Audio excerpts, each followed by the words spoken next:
Assalamualaikum warahmatullahi wabarakatuh. Perkenalkan, nama saya Afria Fatbalia dengan NIM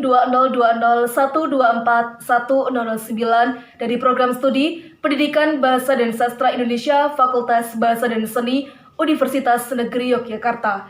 Berikut ini adalah konten positif mengenai kisah Nabi. Kisah Nabi Nuh alaihi salam. Nabi Nuh menerima wahyu kenabian dalam masa kekosongan antara dua rasul. Dalam masa kekosongan itu, biasanya manusia secara berangsur-angsur melupakan ajaran agama Allah. Mereka kembali menjadi musyrik, meninggalkan kebajikan, melakukan kemungkaran dan kemaksiatan.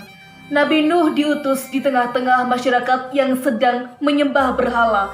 Berhala itu sebenarnya adalah patung-patung buatan mereka sendiri. Menurut mereka, berhala itu mempunyai kekuatan gaib di atas manusia dan mereka menamakannya sesuai dengan selera mereka sendiri. Dakwah Nabi Nuh dilakukan dengan giat siang dan malam, baik secara sembunyi-sembunyi maupun terang-terangan. Nabi Nuh diangkat menjadi rasul ketika berusia 450 tahun dan wafat pada usia 950 tahun. Dengan demikian, Nabi Nuh berdakwah kepada umatnya selama 5 abad atau 500 tahun. Meski demikian, pengikut Nabi Nuh yang beriman hanya sedikit, yaitu kurang dari 100 orang. Umat Nabi Nuh banyak yang ingkar. Jika Nabi Nuh mengajak beribadah kepada Allah dan menegakkan tauhid, umatnya selalu menentang dan mengejeknya. Para pengikut Nabi Nuh kebanyakan hanya para fakir miskin atau golongan ekonomi lemah. Para bangsawan, orang-orang kaya dan terpandang di masyarakat justru memusuhinya. Pada suatu ketika, orang-orang kafir hendak menipu Nabi Nuh. Mereka mengatakan bersedia mengikuti Nabi Nuh asalkan Nabi Nuh mau mengusir para pengikutnya yang terdiri dari orang-orang miskin. Namun, Nabi Nuh dengan tegas menolak permintaan orang-orang kaya itu. Kecerdasan dan kefasihan Nabi Nuh mengalahkan segala hujah orang-orang kafir. Akhirnya, orang-orang kafir itu jengkel dan menantang Nabi Nuh. Mereka meminta didatangkan azab apabila Nabi Nuh memang termasuk orang-orang yang benar. Nabi Nuh hanya menjawab, Allah yang dapat mendatangkan azab jika Allah menghendaki. Setelah dakwah yang disampaikan menemui jalan buntu dan pengikutnya tidak bertambah, maka Nabi Nuh mengadukan kaumnya itu kepada Allah. Kemudian Nabi Nuh berdoa, Ya Allah, janganlah engkau biarkan seorang pun di antara orang-orang kafir itu tinggal di atas permukaan bumi. Sesungguhnya jika engkau biarkan mereka tinggal, niscaya mereka akan menyesatkan hamba-hambamu, dan mereka tidak akan melahirkan selain anak yang berbuat maksiat, lagi sangat kafir. Allah mengabulkan doa Nabi Nuh. Allah memberi petunjuk agar Nabi Nuh membuat kapal yang sangat besar. Dengan perahu itu, Nabi Nuh dan kaumnya yang beriman akan selamat. Sedangkan kaumnya yang ingkar akan ditenggelamkan dengan banjir yang sangat besar, sehingga tak seorang pun dari mereka yang selamat. Semua akan binasa. Selagi Nabi Nuh dan pengikutnya membuat kapal di atas bukit, kaumnya yang ingkar mengolok-olok dan mengejeknya, mengatakan Nabi Nuh sudah gila karena di tengah musim kemarau yang panas membuat kapal di atas bukit. Di antara mereka bahkan ada yang berani buang kotoran di dalam kapal yang belum selesai dibuat.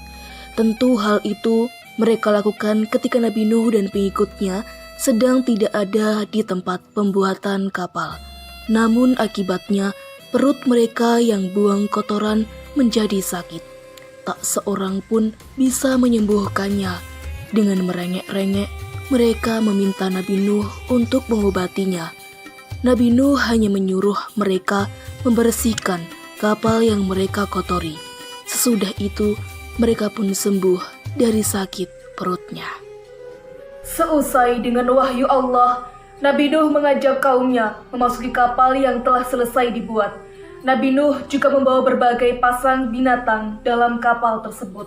Tidak berapa lama sudah Nabi Nuh dan pengikutnya yang beriman memasuki kapal, maka langit yang tadinya cerah berubah menjadi hitam. Mendung tampak tebal sekali, diiringi angin kencang yang mulai berhembusan, bersamaan dengan turunnya hujan yang lebat. Hujan turun dengan lebatnya, belum pernah ada hujan turun selebat itu.